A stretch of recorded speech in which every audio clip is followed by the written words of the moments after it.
welcome back. Rightio, safety while riding should be at the forefront of our thinking at all times. It's a very dangerous sport, so we need to do everything that we possibly can to ensure our safety. Obviously, we do want to ensure our horse's safety, but for today's video, this is purely about our safety while riding. Okay, so here we are in my tack room and we're going to go over some gear. Helmets, crash hat, stack hat, whatever you would like to call them. It is vital that all riders wear a helmet. I myself have had several falls when I was a jockey, and if I wasn't wearing a helmet, I would not be here.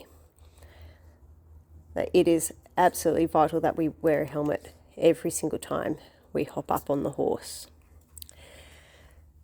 With our helmets, it's also very important that we look inside and we find, this one's a little bit tricky, I'm sure. Bear with me. Oh, it's not tricky at all. Here it is. There will be a tag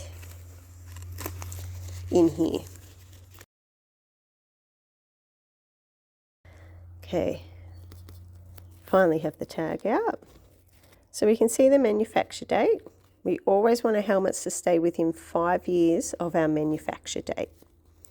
Once it gets beyond that, there's risks that the helmet may be slightly a bit too brittle from age and could be susceptible to breaking instead of protecting. We must also ensure that when we're looking at helmets that they meet the required standards.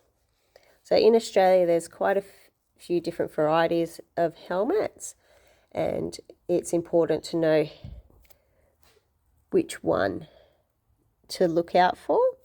So this one is EN1384, and that is one of the approved standard helmets. That just basically means that it's been through a bunch of testing to make sure that it is safe enough to be used for horse riding. So here we have my very dusty, dirty riding boots. The main thing that I want to show you that's very specific to riding boots is the design on the sole. Snoopy, you're not helping. Now, as we can see, there's not a huge amount of grip. Okay, the grip that's there is flat, and we have a small heel. Okay, so the reason for this design with our riding boots is that if anything does happen, it prevents our foot from getting stuck in the iron. By having no large grip on the sole, our foot can just slip out. So that just slides out nice and smoothly. It's not getting caught on anything. And that's what we want. If we had shoes that had large grip, that wouldn't happen. It'd be stuck in there. And there's potential that we could get caught up and dragged. Now, if our foot goes the other way, our foot slides through, you can see that at the base here, the heel is preventing the boot from going all the way through and having our foot caught by going all the way through the iron. So obviously that one is a very dangerous one, because once our foot goes through and gets caught, there is no way of getting our foot out unless the horse stops and we have assistance to release our foot. Now, by all means, if you choose not to wear a helmet, you choose not to wear correct riding boots, that is purely everyone's personal choice at the end of the day. However, I do personally recommend you wear the correct safety gear at all times. Please note that insurance companies will not cover you.